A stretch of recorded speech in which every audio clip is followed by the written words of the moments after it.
کیا صحابہ کرام میں بھی قراء موجود تھے جو قرآن مجید کی تلاوت کرتے تھے یا پھر آگے لوگوں کو سکھلاتے تھے؟ اللہ سمانی، اللہ کے رسول کے اللہ نے میرا نام لیا، اتنی بڑی بات ہے، کتنی بڑی خوش نصیبی ہے خالق کائنات انسان کا نام لے۔ جب صحابہ کرام کو نبی کریم صلی اللہ علیہ وسلم نے قرآن مجید سکھلایا تو آپ نے ایک ہی حرف کے ساتھ سکھلایا تھا یا تعدد حرف کے ساتھ بھی کسی صحابی کو سکھلایا؟ یہ وہ صحابہ کرام ہیں جن کے بارے میں اتفاق ہے کہ انہوں نے دور نبوی میں مکمل قرآن مجید حفظ کر لیا تھا۔ قراء جو ہیں یہ کیوں مشہور ہیں، یہ قراء کون ہیں، ان کا تعارف پیش کر دیں تاکہ ہمیں یہ سمجھنے میں آسانی ہو کہ یہ لنک کیا ہے۔ یہ وہ 4 فوائد ہیں کہ اگر ہم چاہتے ہیں کہ ان ثمرات کو حاصل کر لیں تو ہمیں اہل قرآن کے سوانح حیات اور ان کے حالات زندگی کو جاننا ہوگا۔ آدمی اگر قراء عشر کے تعارف کو جانتا ہے، اس کے بارے میں سیکھتا ہے تو اس کو فائدہ کیا ہوگا؟ یہ 10 قراء ہیں جنہیں قراء عشرہ کہتے ہیں، اور دنیا میں کوئی بھی قرآن مجید اٹھائے وہ انہی 10 میں سے کسی ایک کی قرأت میں لکھا ہوا ہوگا۔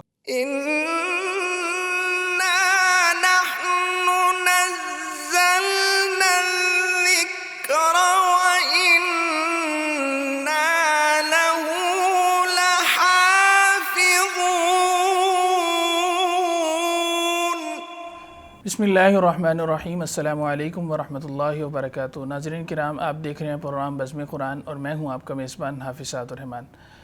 ناظرین، آج ہم ایک نئے سلسلے کا آغاز کرنا چاہ رہے ہیں۔ اس سلسلے اور سیریز کا نام ہے بزم قراء۔ اس سیریز میں ہم قراء عشر جو ہیں، جن کے سند کے ساتھ ہم تک جو ہے وہ قراءت پہنچی ہیں اور ہم 1400 سال سے ان کو پڑھتے آ رہے ہیں، ان کا تعارف ہم پیش کریں گے۔ اور میرے ساتھ اس سلسلے میں موجود ہیں جناب قاری عمر ابراہیم میر محمدی حفظہ اللہ تعالی۔ آپ کسی تعارف کے محتاج نہیں، آپ کا تعلق ایک ایسے گھرانے کے ساتھ ہے جن کے لیل و نہار جو ہیں وہ خدمت قرآن میں مصروف ہیں، اور اسی نسبت کو آپ آگے بڑھاتے ہوئے آپ کے بھی لیل و نہار جو ہیں وہ خدمت قرآن کے لیے صرف ہیں، اور اسی سلسلہ میں آپ نے 9 کے قریب جو ہیں وہ تصانیف کر دی ہیں اس کم عمری میں بھی، اور ان تصانیف میں سے ایک تصنیف جو ہے جس کا نام اتحاف القراء الفضلاء ہے، اور اس کتاب کے اندر بھی آپ نے اسی موضوع پر بات کی ہے اور ان قراء کا جو ہے وہ تعارف پیش کیا ہے۔ تو میں بغیر کسی تعطل کے، بغیر وقت کو ضائع کیے شیخ کی طرف چلوں گا اور اپنی گفتگو کا آغاز کریں گے۔ شیخ کیسے ہیں آپ؟ الحمدللہ، اللہ کا شکر، آپ سنائیں۔ الحمدللہ الحمدللہ، اللہ کا بڑا احسان ہے، آپ کا بہت شکریہ، آپ نے ہمیں وقت عنایت فرمایا، اور میں یہ سمجھتا ہوں کہ یہ بہت عظیم سلسلہ ہے آپ نے جس کے لیے اپنا جو ہے وقت نکالا، اور اللہ تعالیٰ اس سلسلے کو قبول فرمائے۔ خدمت قرآن کے حوالے سے ہم جو ہے وہ بات کرنے جا رہے ہیں۔ تو شیخ، میں سب سے پہلے یہ پوچھنا چاہوں گا جو قراءت قرآنیہ، کیونکہ ہماری گفتگو جو ہے وہ قراءت قرآنیہ کے حوالے سے ہے، تو قراءت قرآنیہ کی تاریخ کیا ہے، اس بارے میں ذرا جو ہے وہ ناظرین کے لیے آپ کچھ چیزیں بیان فرما دیں تاکہ قراءت قرآنیہ کو سمجھنے میں اور بنیاد سے چیزوں کو سمجھنے میں ناظرین کے لیے آسانی ہو۔ الحمدللہ الذي اکرمنا بالاسلام وانعم علینا بنعمت الایمان وشرفنا بحمل القرآن، اما بعد۔ قرآن مجید وہ اللہ تعالیٰ کا آخری کلام ہے جسے اللہ رب العزت نے اپنے آخری پیغمبر خاتم النبیین محمد الرسول اللہ صلی اللہ علیہ وسلم پر نازل کیا ہے۔ یہ کلام جو ہے ہدایت کا ذریعہ بھی ہے، کامل بھی ہے، شافی بھی ہے اور کافی بھی ہے، اور رہتی دنیا تک انسانوں کے لیے نور اور ہدایت کا ذریعہ ہے۔ بے شک۔ ہم ذرا اس کو تصور کریں کہ آپ صلی اللہ علیہ وسلم غار حرا میں موجود تھے، آپ کا دل اللہ کی طرف متوجہ ہے، دل جو ہے وہ مکمل یکسو ہے کہ اسی حالت میں جبریل امین علیہ السلام آسمان سے نزول فرماتے ہیں اور اللہ کا پہلا پیغام لے کے نازل ہوتے ہیں۔ پیغام کیا ہے؟ جو سورہ علق کی پہلی 5 آیات پہ مشتمل ہے، اقرأ بسم ربک الذی خلق، اور اس طرح 5 آیات مبارکہ کے ذریعے اللہ کا پہلا پیغام نازل کیا جاتا ہے۔ پھر ایک وقفے کے بعد آپ صلی اللہ علیہ وسلم پر سورۃ المدثر کا نزول ہوتا ہے، پھر اس کے بعد تسلسل کے ساتھ نزول قرآن جاری رہتا ہے جو 23 برس تک جاری رہتا ہے۔ آپ صلی اللہ علیہ وسلم جبریل امین علیہ السلام سے قرآن سیکھتے، امت کو سکھلاتے اور سمجھاتے، اور جہاں بھی آپ کو موقع ملتا آپ تلاوت قرآن کرتے۔ اسی طرح اللہ رب العزت نے قرآن مجید کو امت کی آسانی کے لیے اور اس قرآنی اعجاز کو مزید نکھارنے کے لیے قرآن مجید کو تعدد قراءت کے ساتھ نازل کیا، جس طرح کہ عبداللہ بن عباس رضی اللہ تعالیٰ عنہ بیان کرتے ہیں کہ آپ صلی اللہ علیہ وسلم نے فرمایا اقرأنی جبریل علی حرف فراجعت، فلم ازل استزیدہ ویزیدنی حتی انتہا الی 7 احرف۔ جبریل امین علیہ السلام نے مجھے ایک انداز میں قرآن مجید پڑھایا۔ صحیح۔ میں نے انہیں کہا کہ اور انداز سے بھی پڑھائیے، اللہ سے اور انداز بھی لے کے آئیے، یہاں تک کہ وہ مجھے سکھلاتے گئے اور بات 7 حروف تک پہنچ گئی۔ اللہ۔ اسی طرح ابی بن کعب رضی اللہ تعالیٰ عنہ کے حدیث مبارکہ جو بات کو مزید واضح کرتی ہے، جی جی۔ کان عند ضات بنی غفار فأتاه جبریل علیہ السلام۔ آپ صلی اللہ علیہ وسلم بنی غفار کے تالاب کے پاس ہیں، جبریل امین علیہ السلام آپ کے پاس آئے اور کہا کہ اللہ کا حکم یہ ہے، ان اللہ یأمرک ان تقری امتک القرآن علی حرف۔ اللہ کا حکم یہ ہے کہ آپ امت کو ایک انداز، ایک طریقے، ایک لب و لہجے پہ قرآن مجید پڑھائیں۔ تو آپ صلی اللہ علیہ وسلم نے آگے سے کہا سر اللہ معافات مغفرت وإن امتی لا تطیق ذلک۔ میں اللہ سے معافی بھی چاہتا ہوں، بخشش کا بھی طلبگار ہوں، میری امت ایک انداز پہ قرآن مجید نہیں پڑھ سکے گی، ان ہون علی امتی، میری امت پہ آسانی کی دی ہے۔ جبریل امین علیہ السلام دوبارہ آسمانوں پہ جاتے ہیں، اللہ سے 2 حرف لے کے آتے ہیں، پھر 3 حرف لے کے آتے ہیں۔ جب چوتھی بار جبریل امین آتے ہیں تو کیا حکم خداوندی سناتے ہیں، ان اللہ یأمرک ان تقری امتک القرآن علی 7 احرف۔ اللہ کا حکم یہ ہے کہ آپ اپنی امت کو 7 حروف، 7 انداز میں قرآن مجید پڑھائیں۔ فأیما حرف قرأوا علیہ فقد اصابوا، جس انداز میں بھی وہ قرآن مجید پڑھیں گے وہ درستی قرآن پڑھیں گے۔ ان 7 میں سے، ان 7 میں سے فقرؤوا ما تیسر من، ان 7 طریقوں میں سے جو طریقہ تمہیں آسان لگتا ہے تم اس میں قرآن مجید کو پڑھ سکتے۔ تو شیخ یہ بتلائیے گا کہ کیا صحابہ کرام میں بھی قراء موجود تھے جو قرآن مجید کی تلاوت کرتے تھے یا پھر آگے لوگوں کو سکھلاتے تھے؟ جی ایسا ہی ہے، نبی اکرم صلی اللہ علیہ وسلم پر جب 7 انداز میں قرآن مجید نازل ہونے لگا تو آپ نے 7 طریقوں اور اندازوں کے ساتھ امت کو قرآن مجید پڑھایا۔ صحابہ کرام نے آپ سے قرآن مجید پڑھا، سیکھا، عمل کیا اور پھر امت کی طرف منتقل کیا، اور یہی وہ خوش نصیب صحابہ کرام ہیں جو قراء کے لقب سے معروف ہوئے۔ امام واقدی رحمۃ اللہ علیہ جو کہ ایک مورخ گزرے ہیں اور امام نافع رحمۃ اللہ علیہ کے شاگرد ہیں، اور قرات ابی جعفر کے راوی ابن وردان رحمۃ اللہ علیہ کے بھی شاگرد ہیں۔ وہ امام واقدی رحمۃ اللہ علیہ کہتے ہیں کان من الانصار 70 رجلا شببا يسمون القراء كان اذا امسوا اتوا ناحية من المدینہ فتدارسوا وصلوا، کہ انصار کے 70 نوجوان ایسے تھے جو قراء کے نام سے معروف تھے۔ صحیح۔ اور وہ کیا ہوتا تھا، جب بھی رات کا وقت ہوتا تو مدینہ کی کسی سمت اور جگہ پہ جمع ہو جاتے اور وہاں قرآن مجید کا دور کیا کرتے تھے، اور پھر نماز تہجد کا بھی اہتمام کیا کرتے تھے۔ سبحان اللہ۔ ان قراء صحابہ میں سے نبی اکرم صلی اللہ علیہ وسلم نے 4 ماہر قراء کی طرف بھی اشارہ کیا اور صحابہ کرام کو تلقین کی کہ ان سے قرآن مجید پڑھو، جس طرح کہ آپ صلی اللہ علیہ وسلم کا فرمان ہے استقرأوا القرآن من 4، کہا 4 صحابہ سے قرآن مجید پڑھو، من عبداللہ بن مسعود، سیدنا عبداللہ بن مسعود سے، سالم مولا ابی حذیفہ سے، ابو موسیٰ اشعری سے، اور معاذ بن جبل رضی اللہ تعالی عنہم سے، کہا ان 4 صحابہ سے تم قرآن مجید پڑھو۔ اور ان 4 صحابہ میں بڑے قاری کون ہیں؟ فرمایا اقرأہم ابی بن کعب، اللہ اکبر، کہ ان سب میں بڑے قاری کون ہیں؟ ابی سیدنا بن ابی بن کعب رضی اللہ تعالی رضی عنہ۔ اللہ عنہ۔ یہ وہی صحابی ہیں کہ جن سے آپ صلی اللہ علیہ وسلم نے کہا کہ اللہ تعالیٰ نے مجھے کہا ہے کہ ابی میں تم سے سورہ بینہ سنوں، سبحان اللہ۔ اور سیدنا ابی آگے سے کہنے لگے اللہ سمانی، اللہ کے رسول کہ اللہ نے میرا نام لیا ہے۔ اللہ کتنی بڑی بات ہے، بہت بڑی کتنی بات بڑی خوش نصیبی ہے خالق کائنات انسان کا نام لے، اور پھر سنانا بھی اس کے ہے جس کے اوپر جس پہ قرآن نازل ہوا ہے، صاحب قرآن ہے، اللہ اکبر، اور نازل کرنے والے جو قرآن کو ہے وہ کہہ رہے ہیں اللہ، اور سنانا صاحب قرآن بہت کو بڑی ہے، اعزاز کتنی کی بڑی بات، خوش بہت نصیبی اور بڑی اعزاز کی بات ہے۔ بے شک۔ تو ابی بن کعب رضی اللہ تعالیٰ عنہ آگے سے رونے لگے کہ اللہ نے میرا نام لیا ہے۔ اسی طرح ہم اگر دیکھتے ہیں تو دور نبوی میں بے شمار صحابہ کرام تھے جو قرآن مجید کی اکثر صورتوں کے حافظ تھے، لیکن وہ صحابہ کرام جنہوں نے دور نبوی میں آپ صلی اللہ علیہ وسلم کی حیات مبارکہ میں مکمل قرآن مجید یاد کر لیا تھا، وہ 7 خوش نصیب صحابہ کرام۔ امام ذہبی رحمۃ اللہ علیہ نے ان کے نام ذکر کیے ہیں، سیدنا عثمان ہیں، علی بن ابی طالب ہیں، ابی بن کعب ہیں، عبداللہ بن مسعود ہیں، اسی طرح زید بن ثابت ہیں، ابو موسیٰ اشعری ہیں، اور سیدنا ابو درداء عویمر بن مالک خزرجی رضی اللہ تعالیٰ عنہ ہیں۔ رضی اللہ یہ وہ عنہ۔ صحابہ کرام ہیں جن کے بارے میں اتفاق ہے کہ انہوں نے دور نبوی میں مکمل قرآن مجید حفظ کر لیا تھا۔ ان کے علاوہ اور بھی نام ہیں جنہیں شارح صحیح البخاری ابن حجر اسقلانی رحمۃ اللہ علیہ نے اور جلال الدین سیوطی رحمۃ اللہ علیہ نے نام اور بھی ذکر کیے، لیکن اکثر علماء کا یہ ہے کہ انہوں نے دور نبوی کے بعد قرآن مجید کی تکمیل کی تھی۔ اکثر صورتیں تو اکثر صحابہ نے یاد کی ہوئی، صحیح، لیکن یہاں بات ہو رہی ہے کتنے صحابہ ہیں جنہوں نے مکمل قرآن مجید دور نبوی میں یاد کیا۔ صحیح۔ تو جب صحابہ کرام کو نبی کریم صلی اللہ علیہ وسلم نے قرآن مجید سکھلایا تو آپ نے ایک ہی حرف کے ساتھ سکھلایا تھا یا تعدد حرف کے ساتھ بھی کسی صحابی کو مختلف انداز کے ساتھ سکھلایا، جس طرح کہ ہم دیکھتے ہیں سیدنا عمر بن خطاب رضی اللہ تعالیٰ عنہ اور ہشام بن حکیم بن حزام رضی اللہ تعالیٰ عنہ کا قصہ معروف ہے جی کہ وہ نماز پڑھ رہے تھے تو وہ اور انداز سے پڑھ رہے تھے اور سیدنا عمر نے اور انداز سے اللہ کے رسول سے پڑھا تھا۔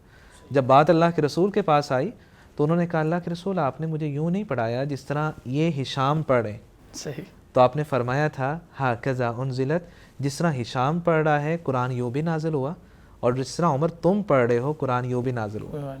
اور ابی بن کعب رضی اللہ تعالیٰ عنہ کی حدیث میں بھی ہم دیکھتے ہیں کہ وہ کہہ رہے ہیں مسجد نبوی میں ہوں، ایک صحابی آئے انہوں نے اور انداز سے پڑھا، صحیح، دوسرے صحابی آئے اور انہوں نے پہلے سے بھی مختلف پڑھا، ہم تینوں اللہ کے رسول کے پاس آئے تو آپ نے تینوں کا سنا اور فرمایا احسنت، تم قرآن کو صحیح پڑھ رہے ہو۔ شیخ صاحب یہ بتلائیے گا کہ سیدنا ابو بکر صدیق رضی اللہ تعالیٰ عنہ کے دور میں اور سیدنا عثمان غنی رضی اللہ تعالیٰ عنہ کے دور میں جو جمع قرآنی پر کام ہوا ہے تو وہ کیا کام ہوا ہے اور اس کا انداز کیا تھا؟ سیدنا ابو بکر رضی اللہ تعالیٰ عنہ کے دور میں چونکہ دور نبوی میں قرآن مجید متفرق طور پہ تھا، صحابہ کرام جو ہیں مختلف کاتبین وحی تھے، ایک صحابی تو کاتب وحی نہیں تھے، کاتبین وحی کی تعداد ہے، اور آپ صلی اللہ علیہ وسلم پہ جو قرآن مجید نازل ہو رہا ہے وہ ایک جگہ پہ نازل تو نہیں ہوتا، جس طرح کہ سیدنا موسیٰ رضی اللہ تعالیٰ کوہ طور پہ تھے تو وہاں آپ کو تورات کی وہ تختیاں مل گئیں، انجیل کا نزول بھی یوں ہے، زبور جو ہے سیدنا داؤد علیہ السلام جو ہیں وہ اپنے عبادت خانے میں تھے تو وہاں زبور کا نزول ہو جاتا ہے، جبکہ قرآن مجید کا جو نزول ہے وہ ایک جگہ نہیں ہے، اللہ، اور ہر صحابی آپ کے ساتھ ہر وقت موجود نہیں ہے۔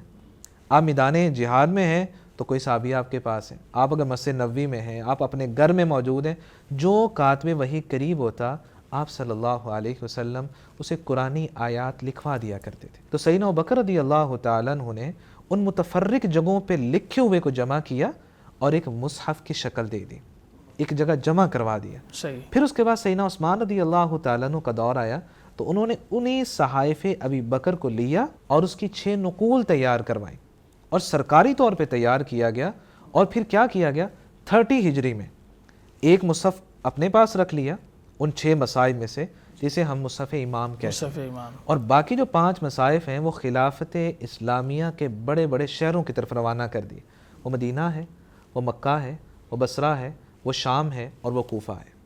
اسی طرح سیدنا عثمان رضی اللہ تعالیٰ عنہ نے صرف وہاں مصحف ہی نہیں بھیجا بلکہ ساتھ ایک مقری اور معلم کو بھی بھیجا ہے کہ جاؤ جا کے قرآن مجید یوں سکھلانا ہے۔ قرآن مجید کا یہ امتیاز ہے کہ اپنی کتابت کے ساتھ تو چل ہی رہا ہے لیکن اصل سینہ بسینہ چل رہا ہے، بل ہوا آیات بینات فی صدور الذین اوتوا العلم۔ کوئی بھی آپ کو ایسا حافظ نظر نہیں آئے گا دنیا میں جو کہے میں نے قرآن کھولا میں نے خود ہی یاد کر لیا، نہیں، کسی سے پڑھا ہے، اس کا کوئی تو استاد ہوگا۔ انسان کہے میں خود قرآن مجید پڑھ لوں ایسا ممکن ہی نہیں ہے۔ اسی لیے سیدنا عمر رضی اللہ تعالیٰ عنہ فرماتے ہیں القراءۃ سنۃ متبعہ یأخذها الآخر عن الاول، قراءت جو ہے یہ ایسی سنت ہے جو قابل اتباع ہے، اس کی پیروی کی جاتی ہے، ہر بعد میں آنے والا اپنے سے پہلے سے سیکھتا ہے۔ تو سیدنا عثمان رضی اللہ تعالیٰ عنہ نے اس لیے صرف مصائف ہی نہیں بھجوائے بلکہ ساتھ مقری بھی بھیجا کہ جاؤ فلاں شہر والوں کو اس مصحف کے مطابق قرآن مجید پڑھاؤ۔ اسی طرح ہم دیکھتے ہیں کہ مصحف مکی کے ساتھ جو صحابی بھیجے گئے وہ سیدنا ابو عبد الرحمن عبداللہ بن سائب مخزومی رضی اللہ تعالیٰ عنہ تھے۔ جو مدینہ میں مصحف رکھا گیا اس کے مقری زید بن ثابت رضی اللہ تعالیٰ عنہ کو بنایا گیا۔ جو مصحف شام کی طرف روانہ کیا گیا اس کے ساتھ مقری ابو ہاشم مغیرہ بن ابی شہاب رضی اللہ تعالیٰ عنہ کو بنایا گیا۔ جو بصرہ کی طرف روانہ ہوا اس کے مقری عامر بن عبد قیس رضی اللہ تعالیٰ عنہ بنائے گئے، اور جو کوفہ کی طرف بھیجا گیا اس کے عبداللہ بن حبیب ابو عبد الرحمن سلمی رحمۃ اللہ علیہ بنائے گئے، اور یہ خوش نصیبی کی بات ہے کہ صحابہ کی موجودگی میں ایک تابعی کو بنایا گیا جن کا قرآن سے لگاؤ اور تعلق ہے۔ یہی وجہ ہے کہ جب ان سے سوال ہوا کہ آپ قرآن اور قرات ہی پڑھاتے ہیں، باقی لوگ کے بھی ماہر ہیں، وہ کیوں نہیں پڑھاتے؟ تو کہنے لگے جس مسند پہ میں بیٹھا ہوا ہوں، اس مسند پہ مجھے اس حدیث مبارکہ نے بٹھایا ہے، خیرکم من تعلم القرآن وعلم، کہ آپ صلی اللہ علیہ وسلم نے جو قرآن کے ساتھ وابستہ ہے اسے بہترین قرار دیا، اور قرآن سے تعلق دو چیزوں کے ساتھ ہی ہو سکتا ہے، جا سیکھو یا آگے سکھلاؤ، اور آپ صلی اللہ علیہ وسلم نے دونوں کو بہترین کہا ہے۔ یہ نہیں ہے کہ آپ کلاس میں جائیں، وہاں استاد بیٹھا، شاگرد بیٹھا ہے تو کہا استاد جو ہے یہ بہتر ہے، نہیں، دونوں بہترین ہیں، دونوں کا تعلق جو ہے وہ کلام الہی کے ساتھ ہے۔ بے شک بے شک۔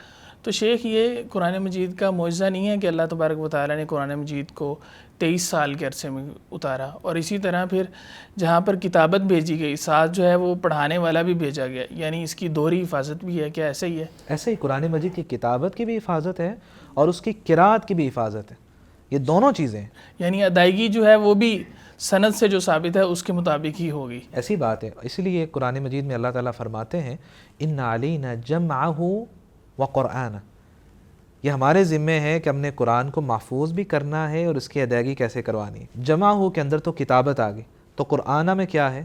یہ ادائیگی ہے، یہ قرات کا انداز ہے، تو قرآن مجید کو اسی انداز سے پڑھا جائے گا جس انداز سے اللہ تعالیٰ نے اس کو نازل کیا ہے، جسے ہم تجوید کا نام دیتے ہیں۔ اللہ اکبر۔ تو شیخ، آپ نے ابھی تک جو ذکر کیا کہ سیدنا ابوبکر صدیق رضی اللہ تعالیٰ عنہ کا کام، اور اسی طرح سیدنا عثمان غنی رضی اللہ تعالیٰ عنہ کا کام، کہ انہوں نے مختلف مصاحف مختلف علاقوں میں بھیج دیے، لیکن ہم تک جو قرات پہنچی ہے وہ مختلف قراء کے ذریعے پہنچی ہیں۔ ہم آج مختلف قراء کے نام سے جانتے ہیں، کہ امام نافع رحمہ اللہ کی یہ قرات ہے، امام مکی رحمہ اللہ کی یہ قرات ہے۔ تو یہ قراء جو ہیں یہ کیوں مشہور ہیں؟ یہ قراء کون ہیں؟ ان کا تعارف پیش کر دیں تاکہ ہمیں یہ سمجھنے میں آسانی ہو کہ یہ لنک کیا ہے، کہ صحابہ سے ہونا تو یہ چاہیے تھا کہ سیدنا عثمان کے جو مصاحف تھے ان کے ناموں کے ساتھ آگے قرات جو ہیں وہ مشہور ہوتی، لیکن ان قراء کے ناموں کے ساتھ مشہور ہے، یہ کیسے؟ اصل میں بات یوں ہے کہ سیدنا عثمان رضی اللہ تعالیٰ عنہ نے جب وہ 5 مصاحف اور چھٹا مصحف جو ہے جہاں وہ خود تلاوت کیا کرتے تھے، یہ مصاحف جب مختلف علاقوں میں پہنچے جی تو ایک نئے دور کا آغاز ہوا، لوگوں کے اندر قرآن مجید کو سیکھنے کا شوق پیدا ہوا، لوگ قرآن مجید کی طرف آئے، اور ایک جماعت نے اپنی تمام تر مصروفیات زندگی کو ترک کر کے قرآن مجید کے ساتھ تعلق وابستہ کر لیا۔ اور یہ حقیقی بات ہے کہ ہم کسی بھی فن میں دیکھتے ہیں، جس انسان کو اس میں زیادہ شغف ہوتا ہے، تخصص ہوتا ہے، تو اس علم کے ساتھ اس کا نام لگ جاتا ہے، بے شک، وہ اس نام کے ساتھ معروف ہو جاتا ہے۔ بے شک۔ جس طرح ہمارے ہاں کہا جاتا ہے کہ یہ شیخ ہیں، یہ فلاں قاری ہیں، اگر ہم سلف کی طرف جائیں تو یہ محدث ہیں، یہ مورخ ہیں، یہ فلاں، یہ فقیہ ہیں، تو یہ سارے القابات جو ہیں ان کے علم کی وابستگی کی وجہ سے، یہ فلاں علم کے ساتھ وابستہ ہے، اسپیشلائزیشن کی وجہ سے۔ صحیح بات ہے، ایسا ہی ہے۔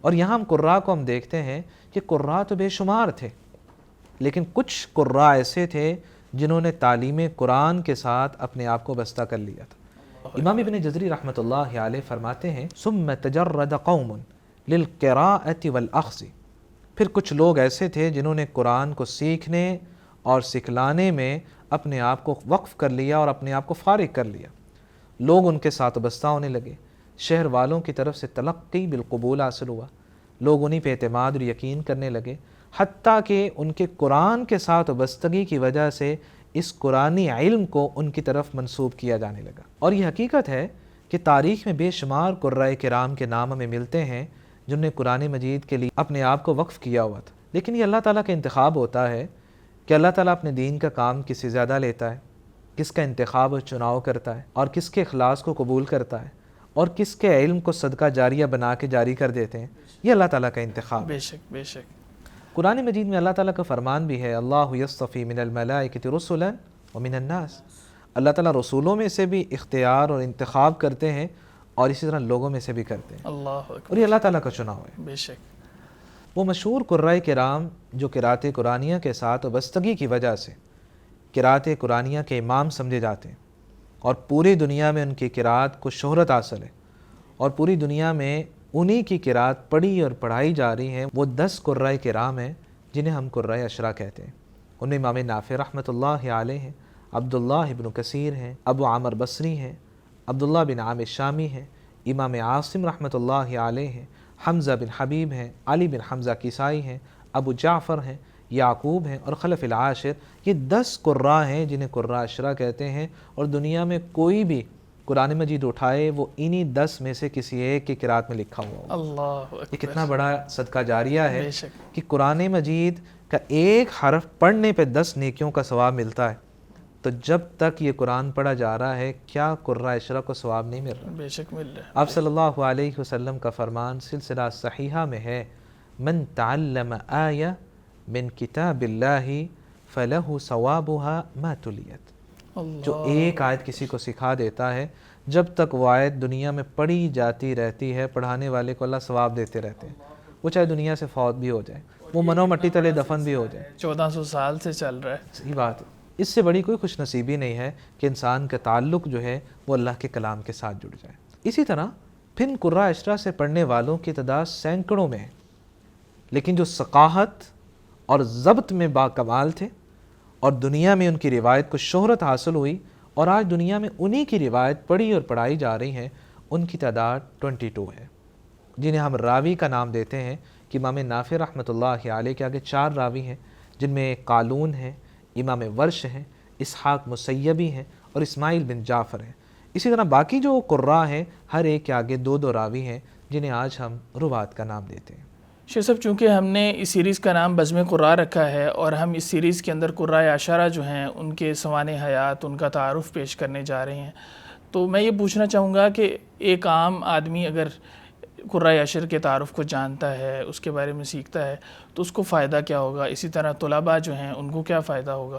یہ آپ ذرا ذکر فرما دیں تاکہ جو ناظرین ہیں ان کی دلچسپی جو ہے وہ بڑھ جائے، ان کا تعلق جو ہے وہ اس پروگرام کے ساتھ اور مزید مضبوط ہو جائے۔ اس میں کوئی شک نہیں ہے کہ جب انسان ان اخیار امت کے اوصاف، فضائل اور ان کی خدمات کو دیکھتا ہے تو انسان کا ایمان اور زیادہ مضبوط ہو جاتا ہے اور اس کے ایمان میں اضافہ بھی ہو جاتا ہے۔ سفیان ثوری رحمۃ اللہ علیہ اس لیے فرمایا کرتے تھے، ان کان قد رحلوا عنی وقد بعدوا فلیس عن حبهم قلبی بمرتحلی۔ یہ جو قراء اور صلحاء نیک لوگ ہیں وہ مجھ سے تو دور جا چکے ہیں، لیکن میرے دل میں ان کی محبت کبھی ختم نہیں ہوگی۔ فی حبهم انا موقوف علی رشدی لانہم سلکوا فی اوضح السبل۔ ان کی محبت جو ہے وہ میرے دل میں ہمیشہ قائم رہے گی کیونکہ وہ روشن اور سیدھے رستے کی پیروی کرنے والے تھے۔ امیل وجدا بہم مہما ذکرتہم میل الغصون ومیل الشارب الثمل۔ جب بھی ان کا تذکرہ ہوتا ہے میں ان کی محبت میں یوں جھک جاتا ہوں جیسے کوئی شاخ جھک جاتی ہے یا پانی پینے والا جھک جاتا ہے۔ تو سفیان ثوری رحمۃ اللہ علیہ سوانح نگاری کی یوں اہمیت بیان کیا کرتے کہ جب ان کا تذکرہ خیر ہوتا ہے تو انسان کا ایمان بڑھتا ہے کہ انہوں نے دین کے لیے یہ خدمات کی ہیں، تو آج میں کیا کر رہا ہوں، میں دین کو کتنا فائدہ دے رہا ہوں۔ اسی طرح اہل قرآن اور علماء کی سوانح نگاری کے ذریعے انسان اپنی محنتوں کو پروان بھی چڑھا سکتا ہے کہ امام ابو حنیفہ رحمۃ اللہ علیہ فرمایا کرتے، الحکایات عن العلماء محاسنہم احب الی من کثیر من الفقہ، کہ علماء کے تذکرے اور ان کی حکایات جو ہیں مجھے فقہ سے زیادہ محبوب ہے۔ کیوں ایسا ہے کہ جب ان کے تذکرے ہوتے ہیں تو ایمان میں اضافہ ہوتا ہے، وہاں سے بھی تو خیر سیکھنے کو ملتی ہے۔ انسان جب دین پڑھتا ہے تو وہاں اسے علم الہی کی روشنی نظر آتی ہے، اور پھر اس کا عملی نمونہ اگر وہ دیکھنا چاہتا ہے تو ہمارے لیے سب سے پہلے تو آپ صلی اللہ علیہ وسلم ہے، پھر صحابہ کرام ہیں، پھر سلف صالحین ہیں۔ یہ اخیار امت ہیں جنہوں نے آج ہم تک یہ دین الہی پہنچایا ہے۔ اسی طرح امام ذہبی رحمۃ اللہ علیہ نے اپنی کتاب سیر اعلام النبلاء میں نعیم بن حماد رحمۃ اللہ علیہ سے ذکر کیا ہے۔ وہ فرماتے ہیں کہ عبداللہ بن مبارک رحمۃ اللہ علیہ زیادہ وقت اکیلے گزارا کرتے۔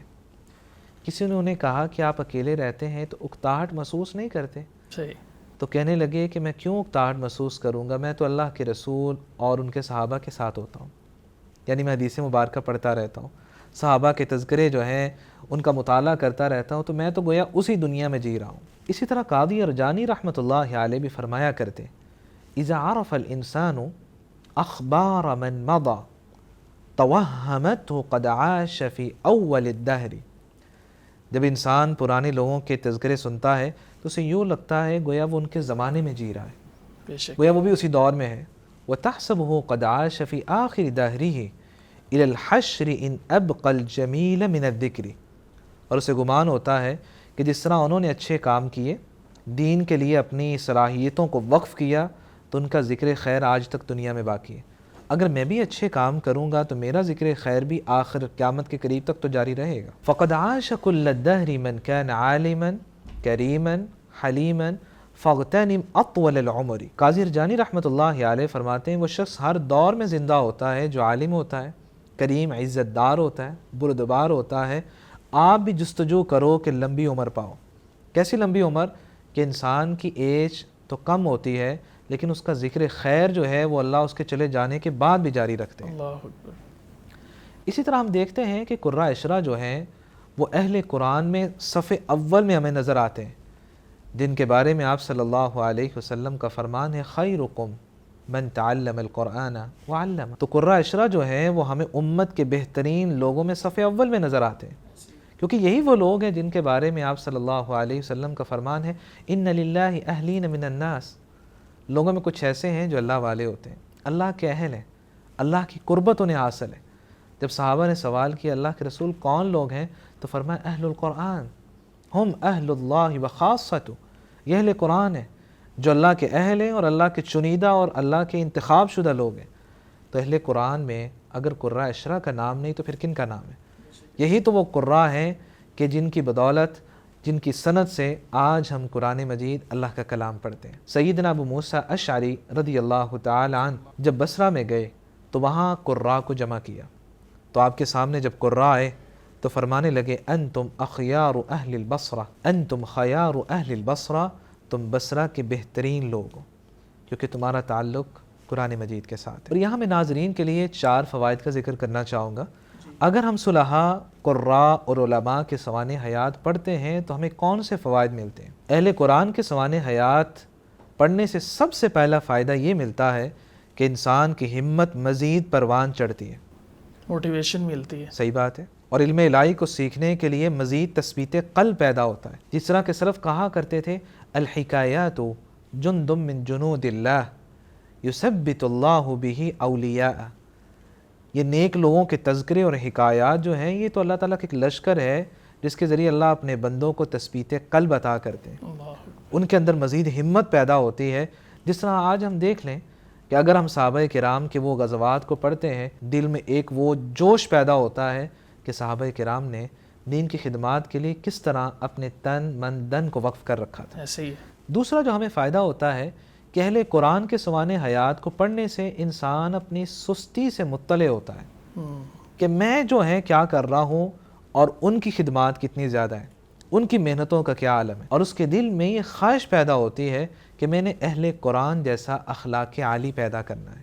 جس طرح کہ ابو صالح حمدون بن احمد قصار رحمۃ اللہ علیہ کہا کرتے من نظر فی سیر السلف عرف تقصیرہ وتخلفہ عن درجات الرجال، جو انسان سلف صالحین کے سوانح نگاری کو دیکھتا ہے تو اپنی کمی، کوتاہی اور سستی کو پہچان لیتا ہے۔ اسی طرح اسے سمجھ آ جاتی ہے کہ وہ ان کوئی مقام و مرتبہ سے کتنا دور ہے، اسے بھی وہ کرنا چاہیے، وہی محنت کرنی چاہیے جو اہل قرآن کے لیے محنت کر کے جا چکے ہیں۔ تیسرا جو ہمیں فائدہ ہوتا ہے کہ جب انسان قراء عشرہ، اہل قرآن، محدثین، سلف صالحین کا تذکرہ جب پڑھتا ہے تو ان کے ساتھ محبت اور دلی لگاؤ پیدا ہو جاتا ہے، اور سچی بات یہ ہے کہ یہ ہونا بھی چاہیے، ایسے ہی کیونکہ حدیث نبوی کہتی ہے انت مع من احببت، بے شک۔ قیامت کے دن اس کے ساتھ کھڑے ہوگے جس سے محبت کرتے ہوگے۔ تو انسان اگر اہل قرآن سے محبت کرنا چاہتا ہے تو ان کا تذکرہ تو سننا ہی پڑے گا، ایسے ہی ہے۔ ان کے تذکرے، ان کے سوانح حیات سے مطلع تو ہونا ہی پڑے گا۔ ایسے ہی ہے۔ اور یہی بات ہے کہ عبداللہ بن عمر رضی اللہ تعالیٰ عنہ کہا کرتے تھے کہ اس حدیث نے مجھے خوش کیا ہے کہ میرے جو اعمال ہیں وہ ابو بکر و عمر کی طرح زیادہ تو نہیں ہیں، لیکن میں ابو بکر و عمر سے محبت کرتا ہوں، اللہ، تو مجھے یقین ہے قیامت کے دن میں انہی کے ساتھ کھڑا ہوں گا۔ اگر ہماری محبت کا معیار بن جائے کہ ہم نے اہل قرآن سے، یہ محدثین سے، سلف صالحین، صحابہ کرام سے محبت کرنی ہے، تو پھر یقین رکھیں انہی اخیار امت کے ساتھ قیامت کے دن ہم کھڑے ہوں گے۔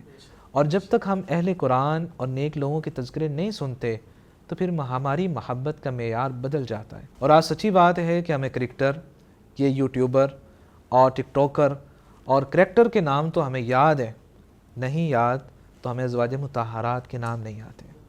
آج ہمیں پتہ ہی نہیں ہے کہ وہ لوگ کون تھے.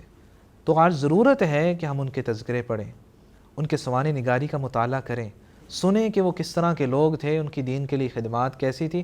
ہمارے اندر بھی وہ خواہش، وہ تڑپ پیدا ہو کہ ہم دین کے لیے وہ کام کر کے جائیں. اور یہ دلی محبت پیدا ہی تب ہوتی ہے جب انسان ان کے تذکرے سنتا ہے. چوتھا یہ فائدہ ہوتا ہے کہ جب انسان ان کے سوانح حیات دیکھتا ہے کہ انہوں نے دین الہی کو پہنچانے میں کتنی قربانیاں دی ہیں اور کس طرح علم کو سیکھا ہے، میلوں سفر کیا ہے اور اس علم کو آسان بنا کر ہم تک منتقل کیا ہے، تو اس کی زبان سے پھر دعائے خیر جاری ہوتی ہے. اور یہ آپ صلی اللہ علیہ وسلم کا فرمان بھی ہے، من صنع الیکم معروفا فکافئوا، جو تمہارے ساتھ اچھا کرے اس کو اس کا بدلہ دو. فإن لم تجدوا ما تکافئونہ، اگر تمہارے پاس کچھ نہ ہو کہ تم اس کا بدلہ دے سکو، فادعوا له حتى تروا انکم قد کافأتموہ، پھر اس کے لیے دعا کر دو یہاں تک کہ تمہیں یقین ہو جائے کہ تم نے اس کا بدلہ چکا دیا. تو اہل قرآن، محدثین اور سلف صالحین، ان کی خدمات تو انسان کو چاہیے کہ ان کے لیے دعا خیر کرے. اور سچی بات ہے ہم دیکھتے ہیں کہ آج کے علماء کو بھی کہ وہ ابن قدامہ رحمۃ اللہ علیہ، ابن عبد البر، ان کے نام کے حج کیے جاتے ہیں کہ انہوں نے دین کے لیے اتنی خدمات کی ہیں، تو ہم پہ اتنا تو آتا ہے کہ ہم ان کی طرف سے حج کر دیں. اور اللہ کی توفیق اور عنایت سے کہ پہلے عمرے کے بعد جب بھی میں عمرے پہ گیا تو میں قرۂ عشرہ میں سے کسی ایک امام کے نام کا عمرہ کرتا ہوں. اور اسی طرح امام شاطبی رحمۃ اللہ علیہ بھی دعائے خیر کرتے نظر آتے ہیں. جزا اللہ بالخیرات عنا ائمۃ لنا نقل القرآن عذبا وسلسلا، اللہ تعالیٰ ان قراء کو جزائے خیر عطا فرمائے کہ انہوں نے کتنی مٹھاس اور روانگی کے ساتھ قرآن مجید آج ہم تک پہنچایا ہے. یہ وہ 4 فوائد ہیں کہ اگر ہم چاہتے ہیں کہ ان ثمرات کو حاصل کر لیں تو ہمیں اہل قرآن کے سوانح حیات اور ان کے حالات زندگی کو جاننا ہوگا. شیخ صاحب آپ کا بہت شکریہ، آپ نے قرۂ عشرہ کے بارے میں بڑے خوبصورت انداز میں تمہیدی باتیں جو ہیں وہ ناظرین کے سامنے رکھیں، اور میں آپ کے وقت کے لیے بھی نہایت مشکور ہوں کہ آپ نے ہمارے لیے وقت نکالا. اور میری دعا بھی ہے کہ اللہ تبارک و تعالیٰ یہ جو سلسلہ اور سیریز ہم شروع کرنے جا رہے ہیں، اس کے ذریعے ہمارے اور ناظرین کے دلوں میں قرآن کی اور اہل قرآن کی محبت جو ہے وہ پیدا کر دے. آمین. تو ناظرین کرام، آپ نے دیکھا کہ ہم نے بزم قراء جو سیریز کا آغاز کیا ہے، جس میں ہم قرۂ عشرہ کے سوانح حیات ذکر کریں گے، اس کی تمہیدی جو باتیں ہیں اس کے لیے وہ ہم نے آپ کے سامنے رکھیں تاکہ آپ کو بنیاد سے سمجھنے میں آسانی ہو کہ قرۂ عشرہ ہیں کون اور ان کے بارے میں جاننا کیوں ضروری ہے اور اس سے ہمیں کیا فوائد حاصل ہوں گے. باقی ہم جمع قرآنی پہ اور اس سلسلے میں جو آغاز سے نبی کریم صلی اللہ علیہ وسلم سے لے کر سیدنا عثمان غنی رضی اللہ تعالیٰ عنہ کے جمع قرآن کی جو ایک پورا سفر ہے، جو جرنی ہے، اس کے بارے میں ہم تفصیلاً پروگرام جو ہے وہ اس پر قاری صاحب کے ساتھ ہی کر چکے ہیں. آپ ان کو دیکھ کر اپنے علم میں اضافہ بھی کر سکتے ہیں. لیکن آج کے لیے ہمیں اجازت دیجیے، اگلے پروگرام سے ہم انشاءاللہ باقاعدہ قرۂ کرام کے تعارف کا آغاز کریں گے اور ہر ایک جو امام ہیں، پھر اسی طرح ان کے جو روات ہیں، ان کا تعارف آپ کے سامنے رکھیں گے. آج کے لیے ہمیں اجازت دیجیے. السلام علیکم ورحمۃ اللہ وبرکاتہ.